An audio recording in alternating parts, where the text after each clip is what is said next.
여러분, 우울증과 공황장애, 그리고 그 외 정신적인 질병들은 시대를 거듭할수록 환자가 급증하고 있습니다. 그 피해 또한 점점 더 커지고 있죠. 저는 실제로 이게 얼마나 무서운 병인지 잘 알고 있습니다. 그래서 제가 치료된 방법을 여러분들께 나눠드리고 싶습니다. 실제로 매년 수천 명이 욕실이나 거실 혹은 출근길 한복판에서 갑작스러운 호흡곤란과 정신착란을 겪고 심한 경우 생을 마감하기도 합니다. 그런데 말이죠. 이 병이 단지 약만으로는 낫지 않는다는 걸 아직도 모르는 분들이 많습니다. 약은 몸의 증상을 잠시 진정시킬 뿐 마음의 언어를 바꾸지는 못합니다. 저도 그랬습니다. 수년간 약을 바꾸고 상담을 받았지만 내 안의 어둠은 사라지지 않았어요. 그런데 어느 날 라디오에서 나왔던 한 선교사님의 간증을 듣고 제 인생이 완전히 달라졌습니다. 그분은 이렇게 말했습니다. 제가 평생 사역하던 원주민 마을에는 우울증 환자가 단 한 명도 없었습니다. 처음엔 믿기 어려웠습니다. 그 작은 마을엔 병원도 없고 약도 없었는데 어떻게 몇십 년 동안 그런 일이 가능할까? 그래서 선교사님이 그 이유를 찾기 위해 그들의 언어와 문화를 연구하기 시작했다고 합니다. 그리고 수년간 관찰한 끝에 놀라운 결론에 도달했습니다. 그 해답은 바로 그 부족에게는 우울증이라는 단어 자체가 없었습니다. 생각해 보세요. 단어가 없으니 생각할 수도 없고 그 병에 걸리지도 않았던 겁니다. 그래서 두려워하지 않았고 병에 잡아먹히지도 않았던 거죠. 그 이야기를 들은 순간 저는 온몸이 전율했습니다. 우리가 매일 입에 담는 그 단어가 어쩌면 우리를 더 깊은 어둠 속으로 끌고 가는 건 아닐까? 그날 이후 저는 단어를 바꾸기 시작했습니다. 나 우울해 대신 오늘은 조금 조용히 있고 싶어. 공황 올 것 같아. 대신 숨이 조금 빠르네. 단어를 바꾸니 감정이 달라졌습니다. 감정이 달라지니 몸이 그 새로운 언어에 반응했습니다. 오늘 저는 이 선교사님의 이야기를 통해 제가 직접 깨달은 우울증에서 벗어나는 세 가지 비밀을 전해드리려 합니다. 이건 약이 아닙니다. 하지만 단지 이 세 가지 방법만으로도 저는 제 인생을 되찾았습니다. 그럼 첫 번째 비밀부터 알려드릴게요. 우울증에서 벗어나는 첫 번째 비밀은 바로 우울증이란 단어를 말하지 않는 것입니다. 사람은 자기가 매일 하는 말에 따라 감정이 만들어지고 감정에 따라 몸의 반응이 달라집니다. 이건 단순한 기분 문제가 아닙니다. 우리 뇌는 언어를 명령으로 인식합니다. 나 우울해. 나 공황 올 것 같아. 이렇게 말하면 뇌는 그걸 지금 그 상태를 유지하라는 신호로 받아들입니다. 즉, 당신이 그 말을 하는 순간 몸은 진짜로 그 감정에 맞게 반응하는 거예요. 저도 그랬습니다. 하루에도 몇 번씩 알게 모르게 우울증이란 단어를 말해왔고 또한 오늘 너무 힘들다. 나 병 걸린 것 같아. 그렇게 말했습니다.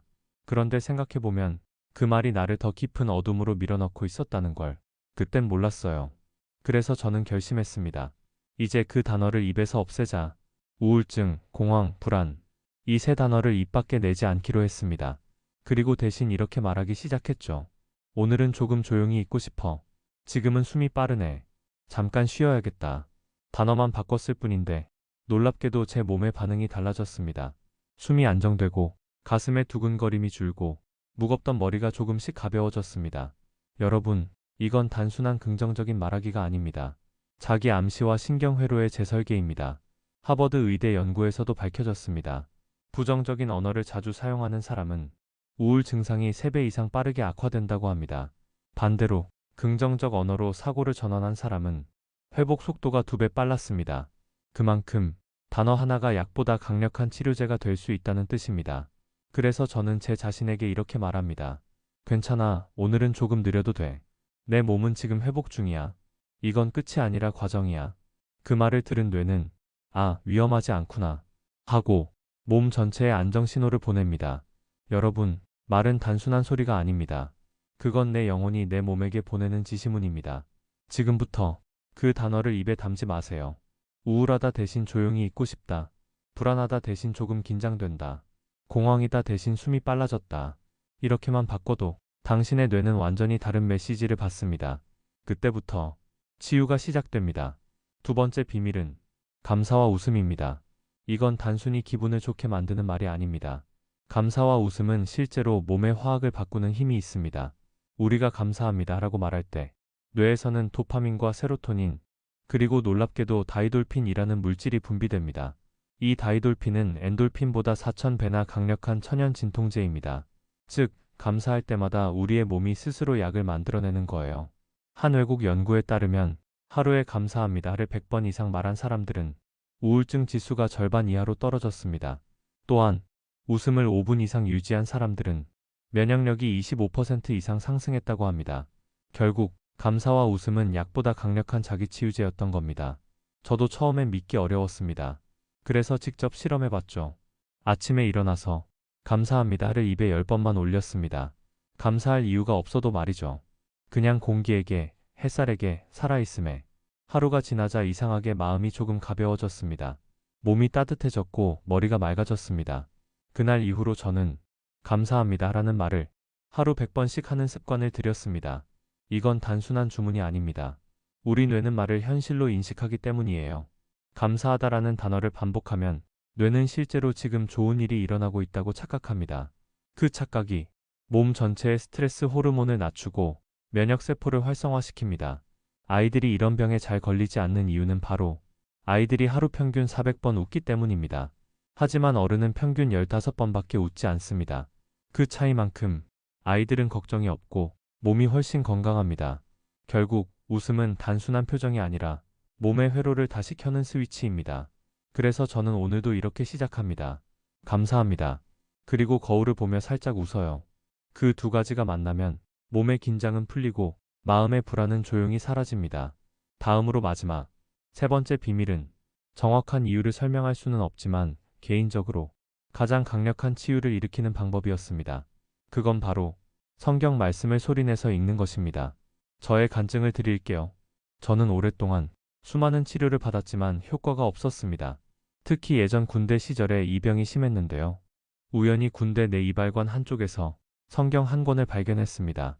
평소에도 거기에 있었지만 그날은 그냥 호기심에 저도 모르게 펴봤습니다.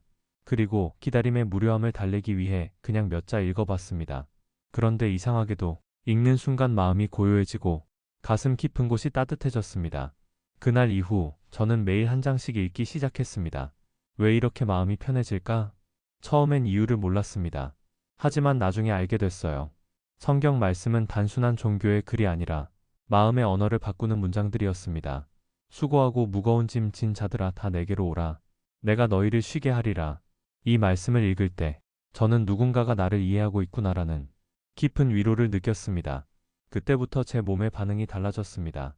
숨이 고르고 밤에도 눈을 감으면 평안이 밀려왔습니다. 과학적으로도 이건 입증된 사실입니다. 미국 하버드 의대 연구에 따르면 말씀 묵상이나 기도를 매일 10분 이상 하는 사람들은 스트레스 호르몬인 코르티솔 수치가 평균 35% 낮고 면역력은 20% 이상 높다고 합니다. 또한 말씀을 들을 때 나오는 감정의 공명이 뇌의 편도체를 안정시켜 불안과 공포 반응을 완화시킨다는 결과도 있습니다.